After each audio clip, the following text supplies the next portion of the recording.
ನಮ್ಮಂತೆ ಆಗ್ಬಾರ್ದಲ್ವ ಅಂತಂದು ನಮ್ಮ ಮಕ್ಕಳು ಓದಿಸಿ ಇವತ್ತು B.Ed ಮಾಡಿ ನನ್ನ ಮಗ ಮನೆಗೆ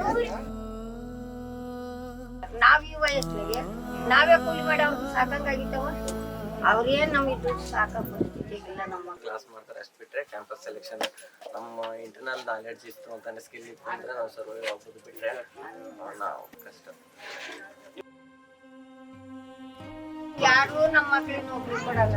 ನಾವು ಬಿಡು ಅವ್ರು ಬಂದ್ರು ನೌಕರಿ ಕೊಡ್ತಾರೆ, ಇವ್ರು ಬಂದ್ರು ಕೊಡ್ತಾರೆ, ಅವ್ರಿಗೆ ಓಟ್ ಹಾಕೋಣ ಇವ್ರಿಗೆ ಓಟ್ ಹಾಕೋಣ ಅಂತ ಹೇಳಿ ಅವ್ನ ಜೀವನ ಹೆಂಗಾಗ್ಬೇಕು? 10-15 ಲಕ್ಷ ದುಡ್ಡು ಕೇಳಿದ್ರು ನೌಕರಿಗೆ ನಾವ್ ಎಲ್ಲಿಂದ ಕೊಡೋಣ ಬಡವರಿಗೆ?